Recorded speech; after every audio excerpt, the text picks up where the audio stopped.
আস্তে আস্তে বলবি। তো হ্যালো বন্ধুরা, চলে আসলাম আর একটা নতুন রিয়াকশন ভিডিও নিয়ে। তো আজকের বিষয় হচ্ছে এক ব্যক্তির ইসলাম ধর্ম গ্রহণের ঘটনা, যেটা আমরা শুনতে চলেছি সরাসরি ডক্টর মিজানুর রহমান আজহারির মুখ থেকে। তো চলুন ভিডিওটি শুরু করা যাক। সালমান আল ফারিসি রাদিয়াল্লাহু আনহু, উনি আরব মানুষ ছিলেন না, নন আরব ছিলেন, পার্সিয়ান, ফার্সিতে কথা বলতেন, মানে ইরান থেকে এসেছিলেন। উনি প্রথমে অগ্নি উপাসক ছিলেন। কি ছিলেন? অর্থাৎ ওই যে জরাথুষ্ট যারা আগুন দেখলে এরা পূজা করে, আগুনের পূজা যারা করে, জরস্ট্রেনিয়ান, এই ধর্মে বিশ্বাসী ছিলেন। আগুনের পূজা করতেন ইরানে। তিনিও আগুনের পূজা করে, তার বাবাও আগুনের পূজা করে। তো একদিন বাবা একটা কাজে পাঠিয়েছে, ওই কাজ করতে যেয়ে সে খ্রিস্টানদের গির্জা ক্রস করতেছিল। ছোট মানুষ গির্জা ক্রস করতে যেয়ে দেখে খ্রিস্টানরা কেমন যেন আলাদা ইবাদত করে, নামাজ পড়ে। এটা দেখে খুব ভাল লাগছে, তার খুব ভাল লাগছে।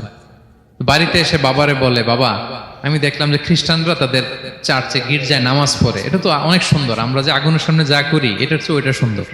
বাবা বলে, খাইছে, ছেলে তো আমার শেষ হয়ে যাবে। তো বলতেছে, না না বাবা, আমরা যে আগুনের উপাসনা করি এটাই ভালো। উনি বলেন, না, আমি অনেক চিন্তা করেছি, ওরা যেভাবে গডের কাছে চায় ওইটা শ্রেষ্ঠ। বাবার সাথে ছেলের, সালমানের অনেক তর্ক বিতর্ক। পরে বাবা ভাবলেন, যদি ওকে না আটকাই তাইলে প্রভাবিত হয়ে সে খ্রিস্টান হয়ে যেতে পারে। তো ঝগড়া তর্ক বিতর্ক শেষে তার পিতা তাকে শেকলবন্দি করলো। কি করলো? পায়ে শেকল লাগায় রাখছে। কিন্তু ছেলে তো মনে মনে খ্রিস্ট ধর্মের প্রতি আকৃষ্ট হয়ে গেছে। তো ওই খ্রিস্টানরা তার সাথে লুকিয়ে যোগাযোগ করত। সালমান ওই খ্রিস্টানদেরকে বলল যে, তোমাদের খ্রিস্টান ধর্মের উৎপত্তি কোথায়? বলে, সিরিয়াতে। বলতেছে, এখান থেকে কোনো কাফেলা সিরিয়া যাবে নাকি? বলতেছে, হ্যাঁ, মিশনারি ওয়ার্কে একটা কাফেলা আসতে যাবে। বলতেছে, যেদিন যাবে আমাকে বলবে। তো যেদিন যাবে তাকে এসে বলা হয়েছে তার বাবা নাই, সে শিকল ভেঙে, শিকল সহ ওই কাফেলার সাথে যে জড়িত হয়েছে। দেখেন বিশ্বাস, আদর্শ মানুষকে কিভাবে উজ্জীবিত করে। উনি চলে গেলেন সিরিয়াতে। সিরিয়াতে যে এক পাদ্রির হাতে বায়াত হলেন, কিন্তু এই পাদ্রিটা ছিল ভণ্ড। সে খ্রিস্টানদের দান সৎকা নিয়ে গরিবদের না দিয়ে নিজেই খেয়ে ফেলতো। তো বেচারা পড়লো বিপদে, যে হায় রে, এত সুন্দর ধর্ম রে কারাপ্টেড করতেছে সে। পরে এই পাদ্রি যখন মারা গেল, সালমান সে আরেক পাদ্রির কাছে গেল। আরেক পাদ্রির কাছে গেল। ওই পাদ্রি আবার অনেক ভালো, খুবই ইবাদত করে। তো ওই পাদ্রি কিছুদিন থাকার পরে ওই পাদ্রিও মারা গেল।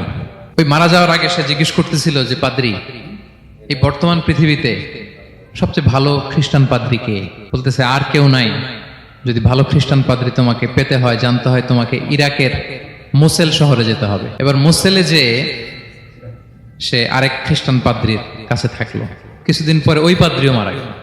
তো মৃত্যুর আগে তাকে জিজ্ঞেস করছিল যে, পাদ্রি আপনি বলেন তো, আপনার পরে শ্রেষ্ঠ পাদ্রি কে আছে পৃথিবীতে? সে বলতেছে, আমার পরে শ্রেষ্ঠ কোনো পাদ্রি আর পৃথিবীতে নাই। খ্রিস্টান ধর্ম শেষ হয়ে গেছে, নাই। তবে জেনে রেখো, শেষ জামানার নবী আসার সময় ঘনিয়ে এসছে। তিনি যে এলাকায় আসবে, এলাকাটা চারদিকে পাহাড় বেষ্টিত থাকবে। চারদিকে থাকবে পাহাড়, খেজুরের বাগান, মরুদ্যান। তাকে চেনার আলামত আছে। কি আছে? আলামত আছে। এক নম্বর আলামত হচ্ছে, ওই শেষ নবীকে দানের খাবার দিলে তিনি খায় না, কিন্তু উপহার দিলে সে নেয়, খায়। আর তার পিঠে দুই কাঁধের মাঝখানে একটা নবুয়তির মোহর আছে। সুবহানাল্লাহ। যদি পারো তার কাছে যে বায়াত হও। সালমান আল ফারিসি পাগল হয়ে গেছে ওনার সন্ধান পাওয়ার জন্য। কিভাবে যাবে, কিভাবে যাবে? তো উনি কিছু ছাগল পালতেন। একটা কাফেলা তিনি পেলেন, যে কাফেলা আরব কাফেলা, বনু কালবের কাফেলা, আরব দেশে যাচ্ছে। তাদের সাথে তিনি চুক্তি করলেন যে, আমার যত ছাগল আছে এই ছাগলগুলো তোমাদের দিয়ে দিব, তোমরা কি ওই এলাকায় আমাকে পৌঁছে দিবা? তারা বললেন, হ্যাঁ, পৌঁছে দিব। সব ছাগল দিয়ে দিলেন, রওনা হইলেন ওই এলাকায়। মাঝপথে তারা তার সাথে জুলুম করলো, অন্যায় আচরণ করলো। তাকে দাস হিসেবে বিক্রি করে দিল ইহুদিদের কাছে। ওয়াদি আল কোরআন নামে একটা জায়গা আছে, ওখানকার এক ইহুদির কাছে বিক্রি করে দিল। সে ইহুদির কাছে দাস হিসেবে থাকতে আরম্ভ করলো। অনেকদিন পরে মদিনার পূর্ব নাম কি দেখি, কে বলতে পারে? হ্যাঁ, মাশাআল্লাহ। তো মদিনার পূর্ব নাম হচ্ছে ইয়াসরিব। তো ইয়াসরিবের এক ইহুদি, বনু কুরাইজার ইহুদি, সে আসছে ওয়াদি আল কোরাতে, তার কাজিনের কাছে। এসে দেখে নতুন এক দাস পাইছে, বলছে আমি কিনবো, তুমি কিনতে চাও? তার কাছে বিক্রি করে দিল। তখন ইয়াসরিবের ওই ইহুদি বনু কুরাইজার সালমান আল ফারিসিকে নিয়ে ইয়াসরিবে চলে গেল। সুবহানাল্লাহ। মদিনার আগের নাম কি? বিষ্ণু ইসলাম মক্কা থেকে হিজরত করে কিছুদিন পরে কই যাবেন? সত্যের অনুসন্ধানে যদি আপনি হন, সত্য আপনি পাবেনই, সত্যের কাছে আপনি পৌঁছাবেন, এতে কোনো সন্দেহ নাই। দেখেন বিষ্ণু ইসলাম ওই এলাকায় আসবেন, আসার আগে আল্লাহ তাআলা সালমানকে নিয়ে ওখানে পৌঁছায় দিয়েছে। তিনি ওখানে থাকলেন, দীর্ঘদিন থাকলেন, খেজুর বাগানে তিনি কাজ করেন আর অপেক্ষা করেন যে কবে বিষ্ণু ইসলাম আসবেন। একদিন তিনি খেজুর গাছের উপরে কাজ করতেছেন, হঠাৎ ইহুদিরা বলা বলি করতেছে, আজকে ওই মক্কা থেকে কোন এক লোক নাকি আসছে কোবা পল্লীতে, সবাই বলে সে নাকি নবী, সবাই বলে সে নাকি। এই কথা শুনে উনি খুশিতে ওই খেজুর গাছ থেকে ধপাস করে নিচে পড়ছে। নিচে পড়ে মালিককে বলতেছে, কে আসছে, কে আসছে? এই কথা শুনে মালিক রেগে মেগে তাকে মারতে আরম্ভ করলো, যে তোমার জেনে কি লাভ, যাও এখান থেকে। তার মানে সুবহানাল্লাহ, সালমান আল ফারিসি তিনি জেনে গেলেন যে বিষ্ণু ইসলামের আগমন ঘটেছে। আপনারা জানেন যে হিজরতের যে রুটটা, বিষ্ণু ইসলাম সরাসরি ইয়াসরিবে বা মদিনায় না ঢুকে প্রথমে কুবাতে ঢুকেছিলেন, কুবা পল্লীতে কিছুদিন ছিলেন, মসজিদে কুবা নির্মাণ করেছেন। তো তিনি তো সত্যের সন্ধানী হয়ে পাগল, আল্লাহর কাছে সবসময় দোয়া করতেন, আল্লাহ সেই আখির জামানার নবীর সন্ধান যেন আমি পাই। সালমান আল ফারিসি রাদিয়াল্লাহু তাআলা আনহু, ওই যে তার পাদ্রীর শিখিয়ে দেয়া যে আলামত, তিনি দেখলেন ঠিকই তো ইয়াসরিবের দুই দিকে হাররা আছে, মানে পাহাড় বেষ্টিত, আবার খেজুরের বাগান আছে। এবার তিনটা যে আলামত দিয়েছিল, ওই আলামত চেক করার জন্য কিছু খেজুর নিয়ে কুবায় চলে গেলেন। কুবায় যেয়ে দেখেন বিষ্ণু ইসলাম সাহাবাদের নিয়ে বসা। তো তিনি বিষ্ণু ইসলামের সাথে পরিচিত হয়ে বললেন, এই যে কিছু সাদাকার খেজুর আমি আপনার জন্য এনেছি, নেন। বিষ্ণু ইসলাম বললেন, ওই যে ওদেরকে দাও, ওই যে গরিব সাহাবারা, ওদেরকে দাও। বিষ্ণু ইসলাম খেলেন না, সে মনে মনে বলতেছে, এই তো একটা পেয়ে গেছে, একটা পেয়ে গেছে। উনি কিন্তু খায় নাই, ধরেও নাই, বলতেছে যে ওদেরকে দাও। দিল, সাহাবারা খেল। এরপর বিষ্ণু ইসলাম কুবা থেকে মদিনায় চলে গেলেন। তখনও মদিনার নাম হয়নি, ইয়াসরিবে গেলেন।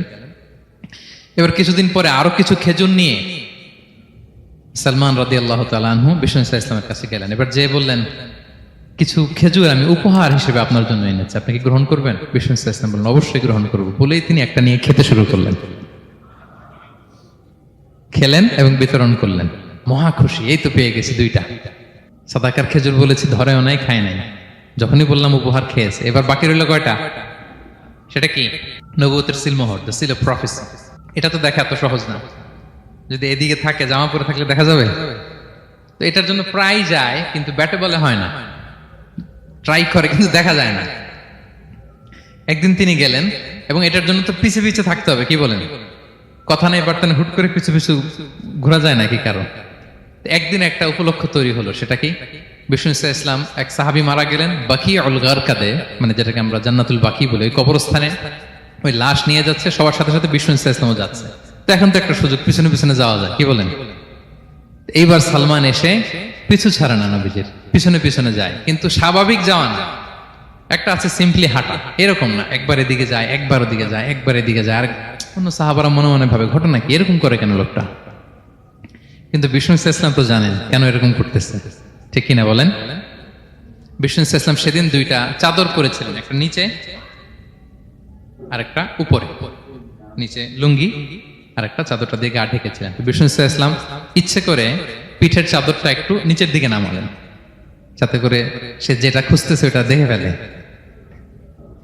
বিষ্ণু ইসলাম চাদরটাকে একটু করে নিচে নামালেন, নামানোর সাথে সাথে তিনি দেখলেন দ্য সিল অফ প্রফেসি, মাহরুন নবুয়া। দেখার সাথে সাথে সালমান আল ফারিসি চিৎকার দিয়ে বিশ্বনবীকে জড়িয়ে ধরলেন এবং ওই জায়গাটাতে দুই ঠোঁট দিয়ে চুমু খেলেন, কাঁদতে শুরু করলেন। বিষ্ণু ইসলাম বললেন, কেন কাঁদো তুমি? এতক্ষণ আমি আপনাদেরকে যা শোনালাম, সালমান পুরো ঘটনাটা বিষ্ণু ইসলামের কাছে বর্ণনা করলেন। বললেন, ইয়া রাসূলুল্লাহ, এই জন্য কাঁদি, আমি ছিলাম অগ্নি উপাসক, সত্যের সন্ধানে আমি খ্রিস্ট ধর্ম গ্রহণ করেছি। 3 খ্রিস্টান পাদ্রী শেষ করে সর্বশেষ যে ভালো পাদ্রীটা, উনি বলছে যে উনি মরার পরে আর কেউ ভালো পাদ্রী নাই, আখির জামার পায়গাম্বার আগমনের সময় এসেছে।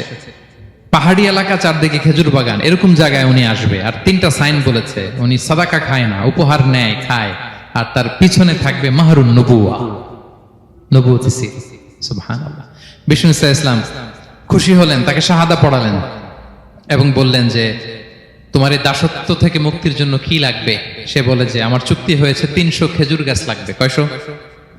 বিষ্ণু ইসলাম বললেন, কে আছো তোমাদের ভাইকে সাহায্য করবা? কেউ 20টা, কেউ 30টা, কেউ 40টা। সব সাহাবারা ডোনেট করে 300 খেজুর দিয়ে দিলেন, খেজুরের গাছ হয়ে গেল। আর 40 গ্রাম স্বর্ণ, এটাও দিতে হবে। তো কোন এক যুদ্ধে বিষ্ণু ইসলাম একটা ছোট্ট স্বর্ণের টুকরে পেয়েছিলেন, বললেন যাও এটা নিয়ে ওজন দাও, ওজন দিলে দেখবা হয়ে গেছে। ওইটা নিয়ে ওজন দেয়া হলো, দেখা গেল মুহূর্তে একেবারে সমানে সমানে 40 গ্রাম হয়ে গেছে। সালমান আল ফারিসি রাদিয়াল্লাহু তাআলা আনহু তারপর থেকে মৃত্যুর আগ পর্যন্ত বিষ্ণু ইসলামের সাথে ছিলেন, সবগুলো যুদ্ধে অংশগ্রহণ করেছেন।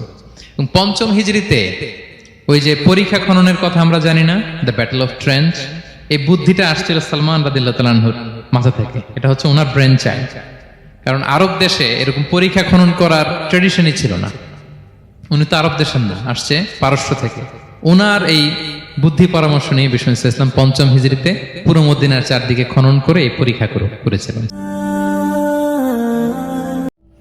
তো বন্ধুরা, ভিডিওটি দেখে আপনাদের কেমন লাগলো কমেন্টে অবশ্যই জানাবেন, এবং আমাদের চ্যানেলে নতুন হয়ে থাকলে আমাদের চ্যানেলটিকে একটি লাইক এবং সাবস্ক্রাইব করে দিয়ে আমাদের পাশে থাকবেন।